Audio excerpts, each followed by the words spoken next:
riding in an Uber. We now know they are searching for more than one shooter.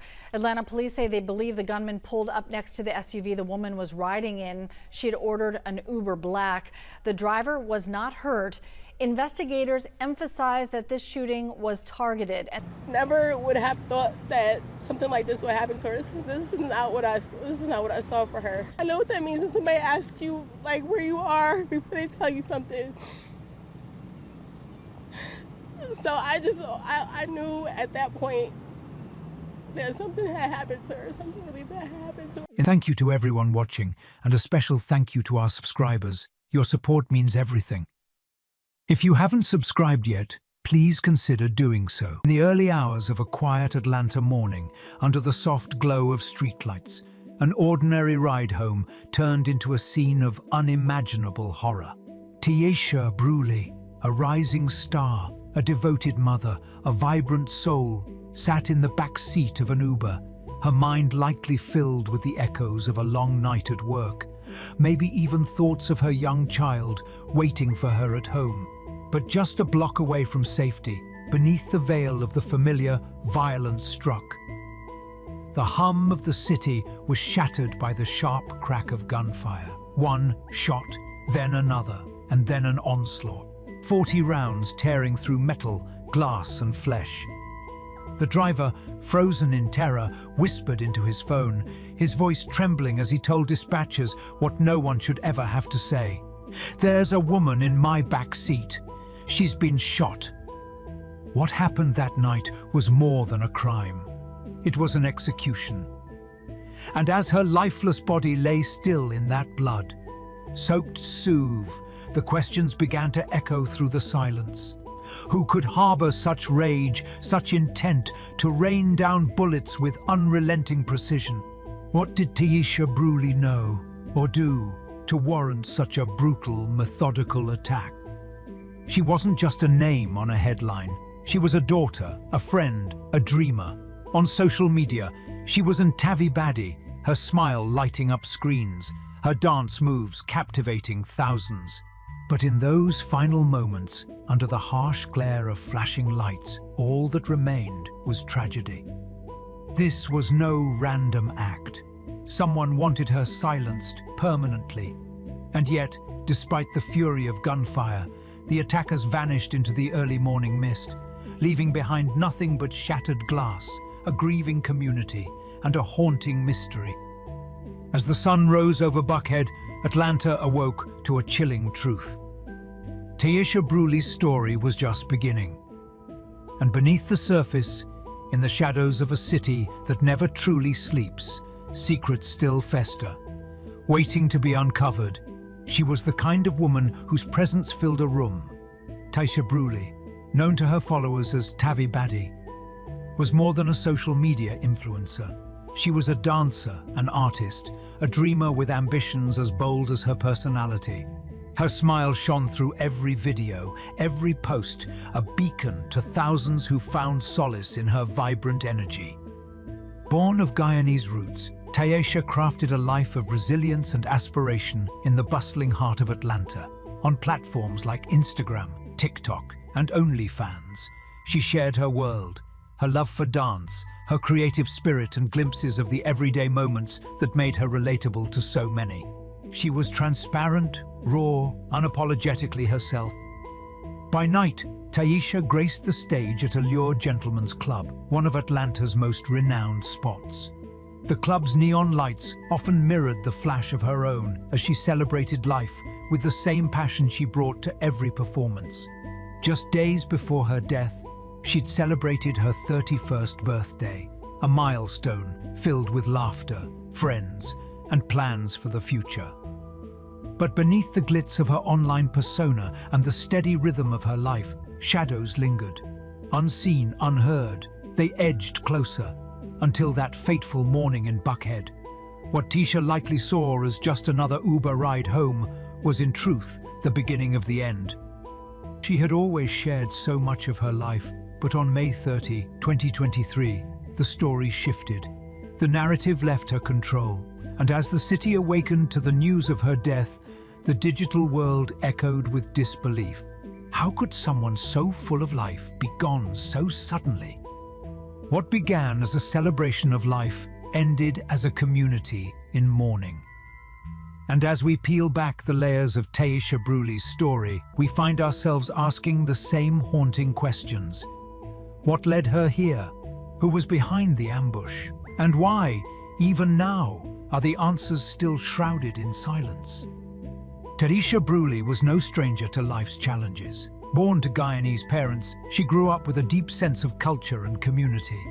Her early years were filled with the rhythms of Caribbean music, the aromas of traditional dishes, and the grounding love of a family who believed in her dreams. But Teisha wasn't just a daughter or a friend, she was a mother. Her world revolved around her child, and despite the demands of her work and the pressures of public life, motherhood remained at the core of who she was. Those who knew her say that every late-night shift, every dance, every social media post was, in part, to build a better life for her little one. Her passion for dance was undeniable. Teisha could transform any space into a stage. Her movements were expressive, almost therapeutic, a language of their own. She wasn't just performing. She was telling stories, her own and those of so many who felt voiceless. Her influence extended beyond the walls of a Lure Gentlemen's Club. On social media, Tavi Badi captivated thousands. She shared more than just curated moments. Her posts were a blend of joy and authenticity, a testament to her vibrant personality. She celebrated wins, shared struggles, and engaged with her followers like old friends. She wasn't just building a brand, she was building connections. But beneath the bright lights and filtered photos, there was a real woman with real struggles. She carried the weight of expectations, both as an entertainer and as a mother. And while her followers saw the smiles and the dance routines, those closest to her knew of the quieter moments, the exhaustion, the sacrifices, and the strength it took to keep pushing forward. Teisha's roots in the Guyanese community added another layer to her story. She was a bridge between worlds, the traditions of her heritage and the fast-paced life of an influencer in Atlanta. She wore her identity with pride, attending cultural events, supporting fellow Guyanese artists, and speaking out about the importance of staying connected to one's roots. Her life was a mosaic of contrasts. The glow of the nightclub and the quiet of bedtime stories, the roar of the crowd and the soft whispers of prayers. But on that morning of May 30th, all of it came to a sudden, brutal halt. And as the investigation began, the pieces of her story were left scattered, waiting to be pieced together. Who would want to harm a woman whose life was dedicated to love, art, and family? And as investigators pulled back the curtain, they would discover that beneath Teisha's public life lay a world few truly understood. A world where the lines between admiration and obsession, opportunity and danger, were far thinner than anyone realized. May 30th, 2023. Atlanta's Buckhead neighborhood lay quiet under the early morning sky, the streets washed in the soft glow of streetlights. But within moments, that stillness would shatter, violently, irreversibly. Teisha Brewley had just finished her shift at a Lure Gentlemen's Club. The celebration of her recent birthday still hung in the air, echoes of laughter and music trailing behind as she slipped into a black Cadillac Escalade. It was just a ride home, something she had done countless times before. The Uber driver greeted her, the door closed, and the vehicle merged into the thinning night traffic. But unbeknownst to Teisha, shadows were following. Not the kind cast by streetlights, but metal and glass.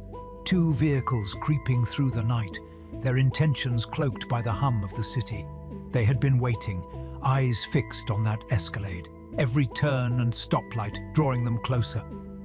As the SUV rolled through the intersection of Lindbergh Drive and Adena Drive, time seemed to stretch thin.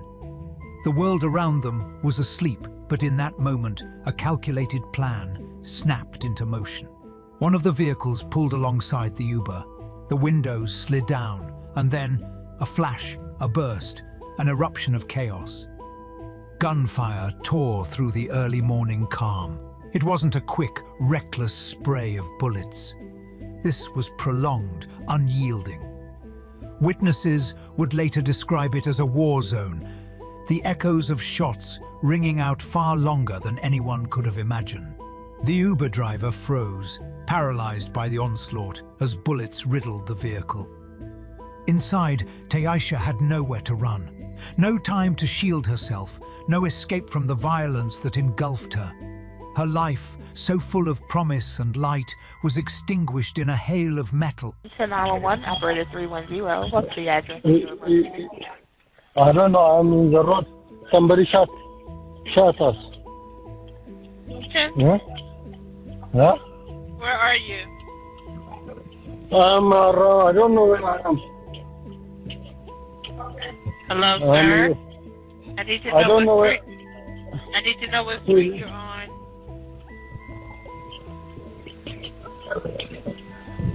I don't know which street I am because somebody shot in them. Huh? Someone shot at your car? No, somebody shot in my car. I'm on driver. Okay, listen. I need to know where you are. Lindbergh Drive. Lindbergh Drive and what? And I can't get. I'm scared to somebody shot me to see that. Lindbergh and what? Piedmont? Lindbergh and yeah. Piedmont? Somebody Listen, sir. I want you to listen, okay?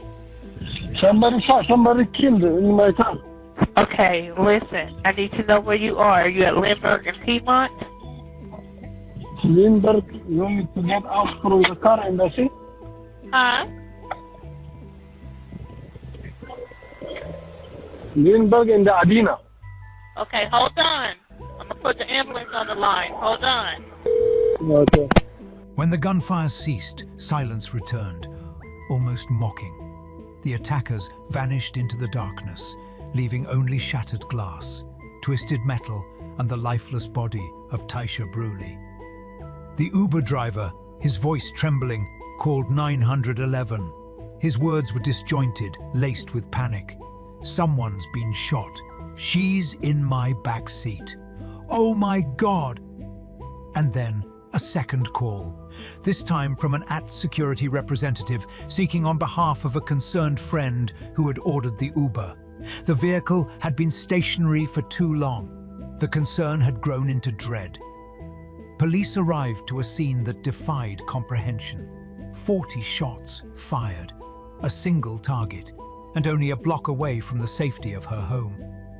This wasn't random. It wasn't a chance act of violence. It was personal, deliberate, and as investigators began to unravel the scene, the magnitude of what had just occurred began to sink in. Why Teisha? Why here? Why now? Questions hung heavy in the cool morning air, but answers remained just beyond reach. And as the sun began to rise over Atlanta, casting light on the darkened streets, one truth became clear. This was only the beginning of a story that would shake a community, break hearts, and leave everyone wondering who could do something so cold. In the immediate aftermath of Teisha Brewley's brutal murder, the Atlanta Police Department moved swiftly, lights flashing, caution tape stretching, and detectives descending upon the blood-stained intersection of Lindbergh Drive and Adina Drive. The scene was nothing short of chaos, the acrid scent of gunpowder lingering in the morning air, bullet casings scattered like grim breadcrumbs across the pavement. From the very first glance, this was no random act of violence. The precision of the attack, the sheer volume of bullets, 40 shots fired with unrelenting intent, left no doubt in the minds of investigators. This was targeted. Someone had wanted Teisha dead, and they had wanted it done in the most merciless way possible. Detectives combed the area, canvassing for witnesses, and they found them, those who had jolted awake to the thunderous eruption of gunfire. Many described it as nothing short of a battlefield. The rapid succession of shots, the echo bouncing off concrete walls. It was a sound they would never forget. But as the days turned into weeks, the investigation hit a wall. There were no immediate arrests, no persons of interest. The attack had been so swift, so precise, that it left investigators with little more than fragments of a puzzle. Surveillance cameras in the area yielded nothing substantial. The vehicles involved had vanished into the Atlanta sprawl, leaving behind only tire marks and shadows. Detectives scrutinized Teisha's life, peeling back layers, searching for a motive. They interviewed friends, family, colleagues, anyone who might have insight into why someone would want her dead. But no clear answers emerged. Publicly, the police remained tight-lipped. Behind closed doors, the pressure mounted. Every press conference, every plea for information seemed to echo into a void. As 2023 wore on, hope of a quick resolution began to wane. Potential leads turned cold and tips dried up. The community, once gripped by the urgency of the case, began to feel the slow creep of resignation. For Teisha's loved ones, the absence of answers was a second wound, one that festered with each passing day. Investigators faced an uphill battle, with no clear suspect, no definitive motive, and the chilling possibility that the orchestrators of this ambush could still be walking free. The case teetered on the edge of becoming yet another unsolved tragedy. And yet, beneath the surface, questions simmered. Was there something more, a hidden thread waiting to be pulled? Or had Teisha's killers truly executed the perfect crime, leaving nothing but echoes in their wake? The investigation continued, but as time slipped by, it became clear if answers were to be found, they would not come easily. And as Atlanta held its breath, the silence surrounding Teisha, Brewley's murder, only grew louder, begging for a truth that remained just out of reach. They gathered beneath a twilight sky, candle flames dancing against the gentle breeze, a quiet rebellion against the darkness that had stolen Teisha Brewley away. Friends, family, and strangers stood shoulder to shoulder, their faces illuminated by the soft, amber glow, each flicker a testament to a life cut short. How loved ones spoke through tears, their voices cracking under the weight of grief. A childhood friend, clutching a photograph of Teisha, whispered memories of laughter and dreams, of a vibrant soul whose light had touched so many. Her mother, stoic yet shattered, thanked the crowd for standing with them, for refusing to let Teisha's memory fade into the night. But this was more than mourning. It was a community in the throes of disbelief. How could such violence erupt in their midst? Atlanta, a city of opportunity and resilience, had been shaken. The streets where Teisha had once walked, vibrant and full of life, now felt shadowed by fear. The Guyanese community, both locally and abroad, grieved deeply. Teisha wasn't just a rising star.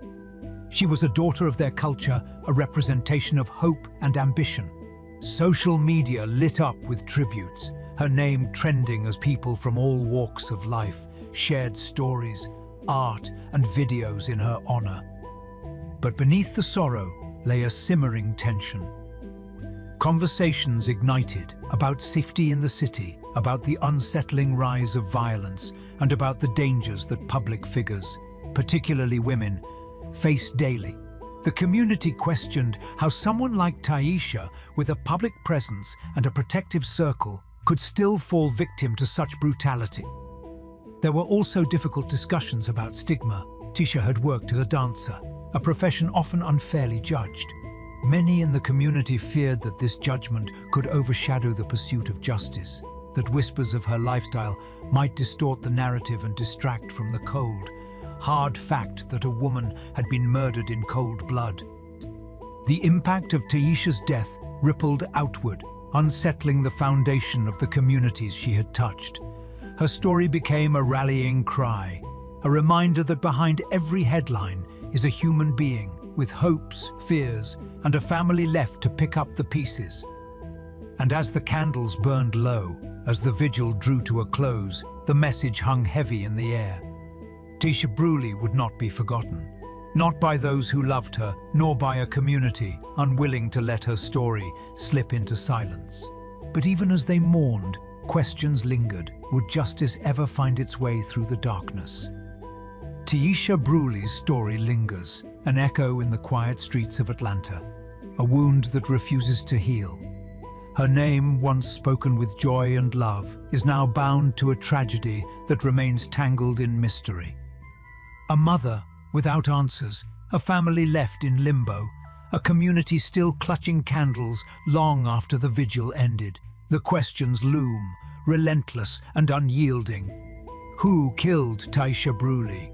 What dark motives led to that violent ambush on a quiet Atlanta night? And why, despite the echoes of gunfire and the cries for justice, do those responsible still walk free? Her story is more than a headline. It is a reminder of how quickly life can change, of how the shadows can steal away even the brightest among us. It is a story about loss, yes, but it is also about the void left behind when justice stalls, when silence fills the space where truth should be. As we close this chapter, the weight of those unanswered questions presses on. Teisha Brewley deserved more. More time, more life, more justice. And while her voice has been stolen, ours has not. If you know something, anything, that could bring light to this darkness, now is the time to speak up. Every lead, every memory, every small detail could be the piece that brings justice home. Contact the Atlanta Police Department or reach out through the tip line displayed on your screen. Your voice might be the one that finally breaks the silence. And for those of you who, like us, refuse to let these stories go unanswered, make sure you're subscribed to Unmasked True Crime Stories. Turn on your notifications, stay engaged, and help us continue shedding light on the stories that demand to be told. Teisha Brewley's story is far from over. Until justice is served, until her family finds peace, we will not look away, and neither should you.